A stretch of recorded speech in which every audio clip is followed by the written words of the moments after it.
Hey guys, what's up? This is Edgemeister and welcome back to another Halo 5 video. Just a quick note, if I sound a little bit different, I'm still kind of sick. I'm getting over it right now. I'll get over this pretty fast. But yeah, today I'm going to talk about 343 Industries' newest blog post, how fans helped shape the multiplayer of Halo 5 Guardians. This is really exciting stuff.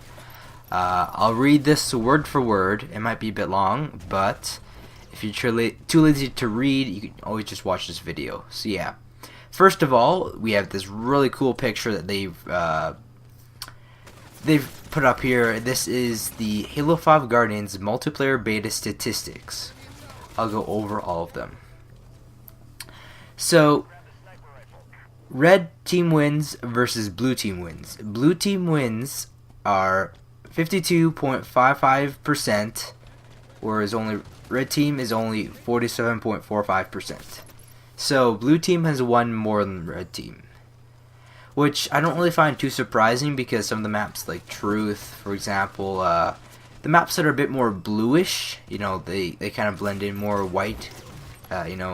Red stands out a lot more on the White Forge maps, that kind of stuff. You have 181 million total kills. We have 92 million total assists. 2 million total gameplay hours. 565,000 total ground pound kills. 1 million total Spartan charge kills. I've gotten a lot of ground pound kills, but not too many Spartan charge kills. That's kind of weird. You have 6 billion shots fired. Battle rifles were carried for over 207 days.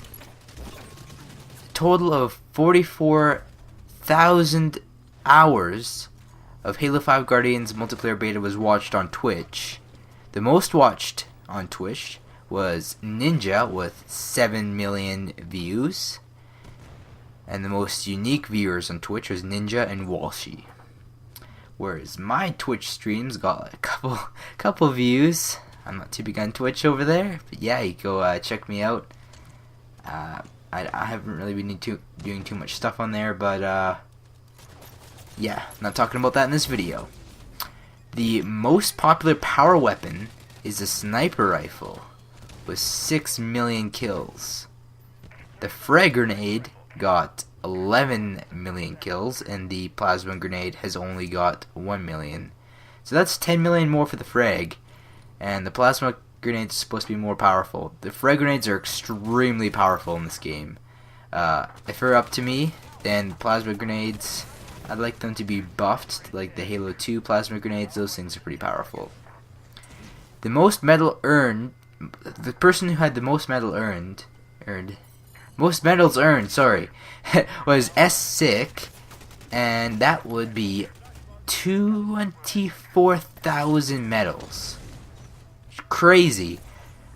As well as 20 million total matches played, and believe it or not, only one Killpocalypse. Only one by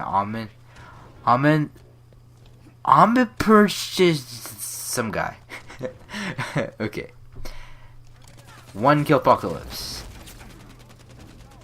That's, I believe, 9 or 10. Hold on. 1, 2, 3, 4, 5, 6, 7, 8, 9. 9 kills in a row. So it's like double kill, triple kill, overkill, kill atrocity, all that, all the way up to Killpocalypse. Only one.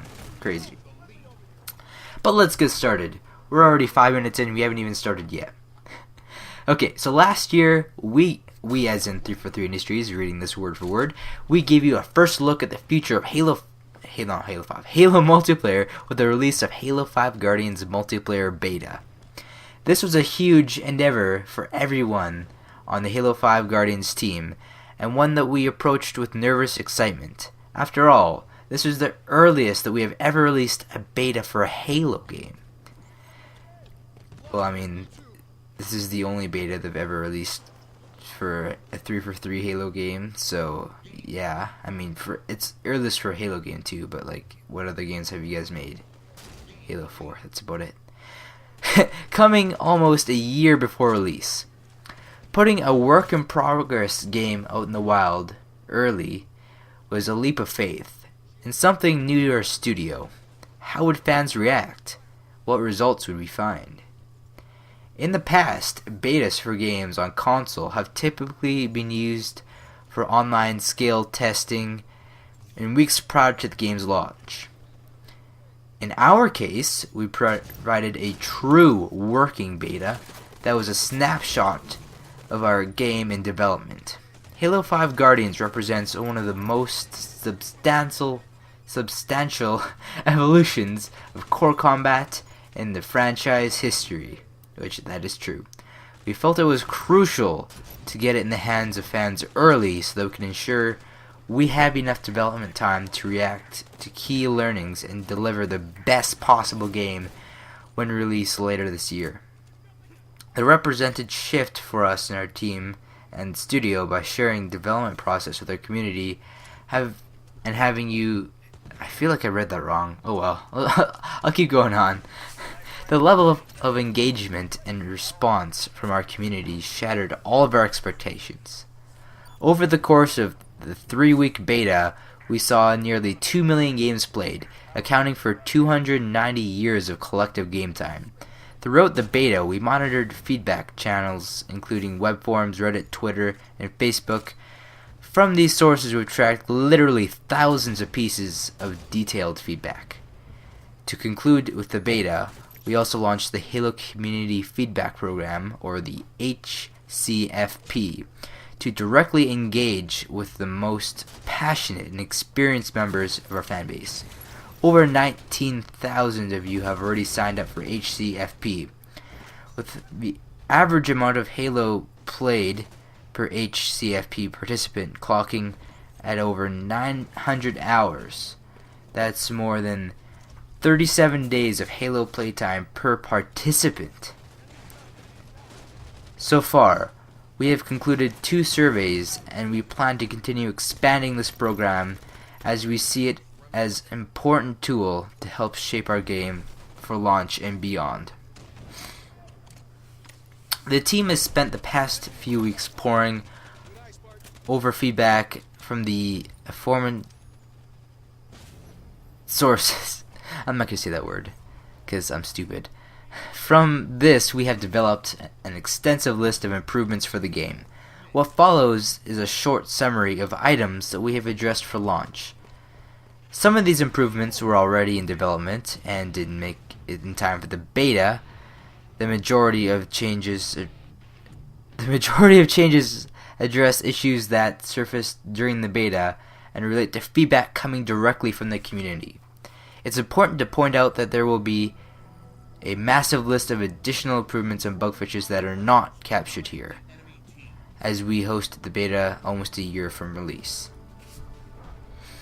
Spartan abilities. For Halo 5 Guardians, we've developed a consistent suite of abilities that are available to all players in the battleground. These abilities give Spartans increased mobility in combat and open up new gameplay possibilities. Throughout the beta, we saw fantastic response from fans as they put them through their paces. One of my favorite moments is watching legendary Halo Pro player Dave Walsh, as he streamed the game of Slayer. Walsh came up behind an unsuspecting enemy, and just as he was about to strike for the assassination, his opponent jumped up, using his thrusters to propel him back over Dave's head and take him out with an assassination of his own.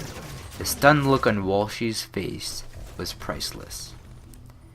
The Vidoc introduced the new Spartan abilities before the beta went live.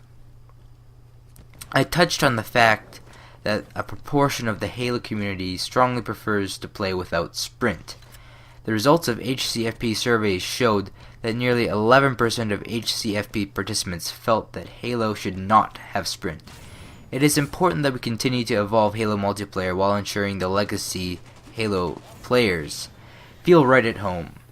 As a result, I'm happy to say that we'll provide toggles in custom games so that sprint and other Spartan abilities can be turned off. By putting these tools in the hands of the players, we will give them the ability to play the game their way, enabling them to create a more traditional Halo style if they prefer. So if you want, you can take off Clamor. If you want, you can take off Sprint, all that kind of stuff. Just make it more of a Halo, classic Halo feel. So you can play Halo 5 with all this new Halo 5 stuff and not have these Spartan abilities. You don't have to worry about ground pounds. It'd be cool if you, I think you can turn off assassinations now as well. So yeah, that's always going to be in there. So you can play classic Halo or Halo 5.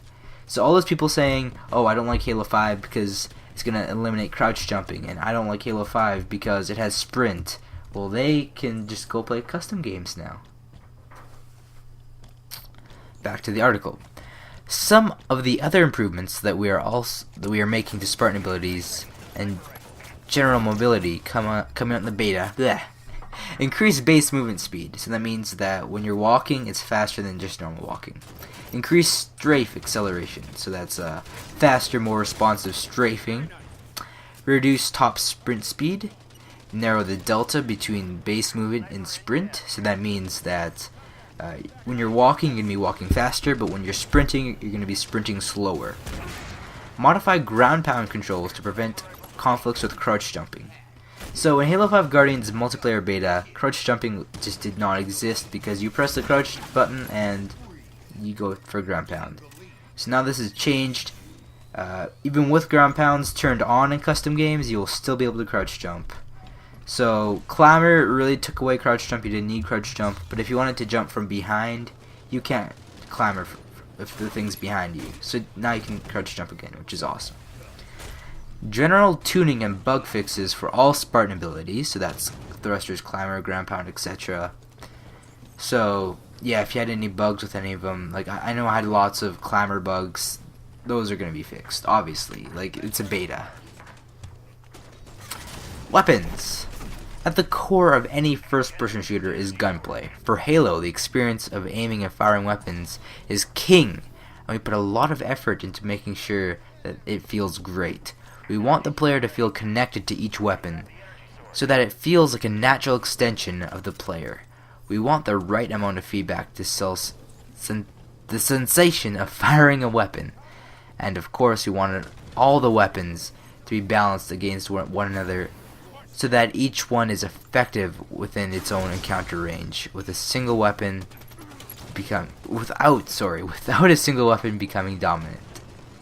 With the introduction of the new Smart Link aiming system, we've given all weapons the ability to zoom. This new system creates a more natural feel that reinforces the connection between Spartans and their weapons. The advantages of a zoomed weapon are balanced by the ability to descope and force your opponent to zoom if you land your shots first. Our goal is to balance all weapons to be equally effective both in and out of zoom while continuing to respect function of each mode. One cool idea that I have, which would be really cool in Halo 5 Guardians multiplayer, is an EMP grenade that makes it so that you cannot smart scope unless it's kind of a classic gun, and in custom games to have that on by default. So again, everybody butthurt by it being able to zoom in with an assault rifle can go ahead and turn that off if they want. Our newest weapon, the Hydra, received mixed responses from Halo fans. Hard to use at first, it took some time for players to realize how effective the Hydra is at curving shots around corners at range within the new Smart Link system. Once it clicked, people began mopping up, but many players still feel that the weapon doesn't have enough utility for general combat. We'll be buffing the weapon to make it more effective out of zoom to ensure it feels like a true power weapon. So what that probably means is it'll do a little bit more damage. I think it'll still take 2 shots to kill, but you don't have to zoom in to actually get the lock on. I think that means that they're just going to have it lock on no matter what. So people won't have to figure out how to use it. And maybe if it launches as an arc at the beginning, so that it's easier to, shoot and hit people. Some other improvements that we'll be making to the weapons in the game follow. Okay, Sniper rifle improves the scope experience, making it less clunky and faster to scope. Which, you know, in past Halos, you zoom in with a sniper, you zoom in with any gun, it's instant. Even with the BR in Halo 5, it's pretty much instant. Same with the DMR. Sniper rifle for some reason isn't. Now it is. Sweet. DMR, adjust position of scope to improve visibility, which pretty much I think would mean this scope is like, it's more in your face so that you see more of the screen and it doesn't take up as much of the screen. Bringing back the SPNKR rocket launcher as a legendary version of the weapon. Called it. It's amazing. I hope they go with my idea where they don't make it a dual shot, they make it a quad shot. Like, don't only bring it back, but make it better. It's legendary, so everybody's saying, oh, a 4-shot rocket launcher, that's gonna be overpowered. Guys, it's legendary. And, excuse me, fuel rod cannon, 5-shot. Yep. Okay. Reduce bonuses for automatic weapons in SmartLink with headshots. I didn't notice this. I didn't go for headshots with automatic weapons because that's not what I do. I go for headshots with non-automatic weapons because that's what I do in Halo. If I would have known that they had bonuses in the beta, I would have kept my assault rifle a lot more. Remove grenade detonation in mid-air based on weapon fire. I personally liked this, but like, I was killed by that once and I had a good laugh. So yeah. Ability to turn on and off vibration feedback for weapons. Again, I don't really mind that too much. I know lots of competitive players like that, but it feels naked when I play without. I know I should play without, but I just play with. Doesn't matter. And then general tuning and bug fixes for all weapons. Presentation is the next one. The Arena multiplayer beta experience was designed with a competitive theme. We imagined this would be a place where Spartans would train against one another in preparation for upcoming battles. As such, there would be a certain amount of commentary, gamesmanship. Man, it's sportsmanship. Gamesmanship, what? And fanfare involved.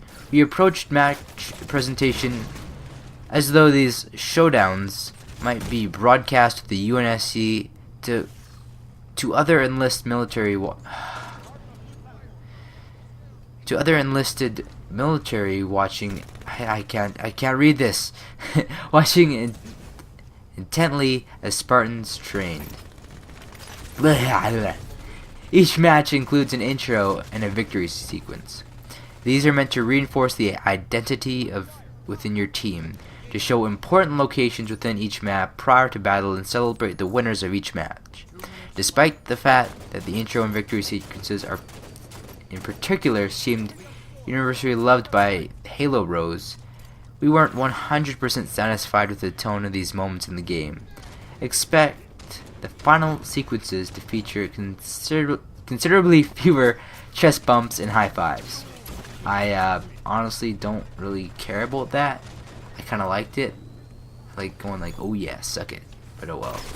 I was kind of hoping that you'd be able to unlock different things, like do something where, I don't know, you like how amazing would it be if you just seen like some Spartan thrusting, like saying, ha, look, I beat you. Like, that'd be amazing. Or just teabagging, you know? Have it like Halo. Have all of the people teabagging the enemy's corpse. That would be amazing. Okay, 3 for 3 custom games. Just to have the ability to do that, please. Other improvements we'll be making to presentation based on fan feedback. Post-death replay. Will become an opt-in feature, blah blah blah. I'm not going to read the whole thing. I'm just going to say it just pretty much means you die. It's like classic Halo. You can press a button and you will see the kill cam. Medals. Decrease frequency and numbers of medals displayed in the medal feed.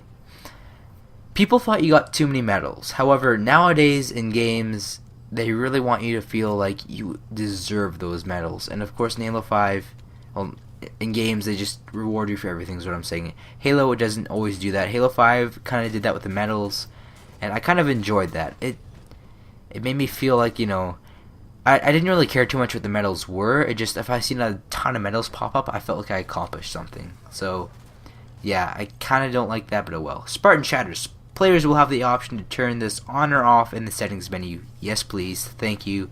People hated that. I didn't mind it, but when I'm playing with people, it's nice not to have it. Adding highlights to placed / dropped weapons to make them easier to see. What that means is, I'm guessing that it's kind of like in Left 4 Dead. You can go ahead and check out my Left 4 Dead videos to see what I'm talking about. All the other players, they kind of have a highlight through walls. I'm assuming it's going to be something like that. Obviously not through walls, but like something like that, so you can see it easier. Or maybe something like Halo 2 Anniversary, where they have like the little dot thing when they're spawned, or the little X when they're not spawned, except for everywhere with guns. And then general tuning for announcers and Spartan Chatter to reduce the frequency of events and focus on important information that matters most to the players. So I'm assuming that would be like, you know, enemies gaining the lead or whatever will stay in, but like stuff like, oh, good job, nice kill. Yeah, that's gonna be taken out because that's kind of annoying. And then competitive skill rankings CSR. Halo 5 Guardians features a brand new 7-tier competitive skill ranking system. We put an early version of the system through its paces in the beta and uncovered a number of bugs that are being addressed. Probably the most common question that we heard about CSR was regarding the recognition of individual performance. The system is designed to reflect wins and losses at a team level. Individual performance is not taken into account when calculating bonuses / penalties to CSR. It is all about the team. One exception is during the initial placement process, when the system is solving on individual skill. The biggest complaint we've heard was the case of a losing team member that significantly outperformed the other members of their team. Many players felt that in this case the penalty for losing should be reduced. We believe that in a team sport, the only thing that should matter is wins and losses. Which, if you look at sports, that is how things work. We also believe that incentivizing players to prioritize their own individual stats in a team game can undermine team play. A player's kill-death ratio, the stats tends to be focused on in these discussions, is not always a relatable indicator to impact a team's success. A player may have inflated kills from finish off enemies that their teammates have damaged, or may have pursued kills at the expense of positioning and map control. The simplest and best ways to address these performance within a team sport is a team success. Now, I totally agree with that, except for Slayer. All objectives should be wins and losses. Slayer should have KD, because if you have a positive KD in a game in Slayer, you're helping your team, no matter whether you're using a team player or not. If you lose and you have a high KD, obviously you shouldn't gain as much, or you should like get down by less. But in Slayer, if you have a high KD, you will be helping your team most of the time. Bonuses and penalties are based on the relative strength of teams at play. Teams that are addressed on their collective skill at the beginning of the match. You gain more by winning against teams that are considered to be stronger than your own. Likewise, losing to a more skilled team will result in lesser penalty to your CSR. These gains and losses are further modified by a player's individual CSR relative to the teams at play. So, for example, a lower tier player gains more from a win than someone with a higher CSR tier. We will continue refining these bonuses and penalties to reflect the difficulty of each match. Our skill ranking system is one of pillars for competitive play of Halo 5 Guardians. We will be continuing to refine it throughout development. The focus of our team is coming out of the beta includes improved skill detection during placement phase, improved skill matching, improved team balancing, yes please thank you, prevent skill boosting, I don't know how they're going to do that, but general bug fixing and tuning. I don't think I encountered any boosters in Halo 5 Guardians, but I don't know. There will be in the full game. They're gonna find a way. Hopefully they'll make it hard enough that there'll be like only a couple. Ah, it's mine. Sorry, it's not you. Okay, one of the challenges with matchmaking for a competitive Halo experience is the need to find matches of appropriate skill to the skill cap between players, because that is huge in Halo. And ensure that matches don't start unbalanced. These priorities are weighed against matchmaking speed. If you loosen the skill requirements to allow games to start with less players, backfiring live with join in progress, it makes the process much faster. But it does so at the expense of fairness.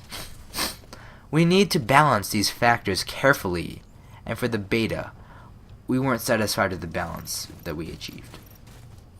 Coming out of the beta, we have a number of fixes and improvements already in flight for matchmaking, but at a high level, our focus is on the following: much faster matches, which is the matches in Halo 5 beta was still faster than Master Chief Collection, still, and they're making these matches faster, so it looks like they're not gonna make the same mistake.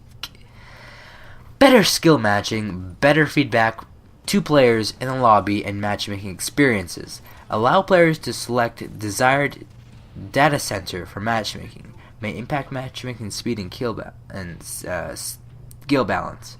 Improve party versus party matchmaking. Hide CSR ranks until match to de-incentivize quitting. Yes, that's what we need. I mean, it's nice to have it there as like a bragging right. Like, hey, look, I'm a gold, I'm an onyx. Oh yeah, well I'm a pro. Punish quitters with CSR penalties and matchmaking bans. This is awesome, but my Xbox is not wired like my PC. My PC is using wired internet, so it will never cut unless the router does something. But my Xbox, I lag out of games quite a bit, so that will hurt my CSR for sure, just like it did in Halo 3. In conclusion, yes, this is coming to an end after half an hour of me talking into a microphone reading a post. With Halo 5 Guardians multiplayer beta being held so early in development, there is a laundry list of other bug fixes and improvements that we are tracking as a team. Far too many to document here. Everything from weapon placement on maps to lighting improvements to rule tweaks in game modes and modifications to the motion tracker to encourage more movement at higher levels of play. Our team consistently looks for ways to improve the game, and we will continue to do so until launch later this year and beyond. Looking back, this beta has been an amazing gift for us. The feedback we received from all of you has been invaluable for helping us to improve our game. On behalf of the entire Halo 5 Guardians team, we thank you for your support. We absolutely couldn't do this without you. I hope you enjoyed your first glimpse into the future of Halo 5 Guardians multiplayer, and look forward to sharing more with you in the months ahead.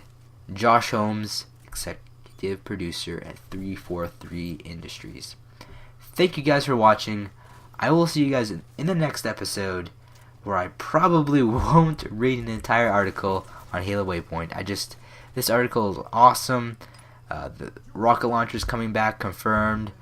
Toggleable sprint in custom games. That's something I wanted in Halo 4 so badly.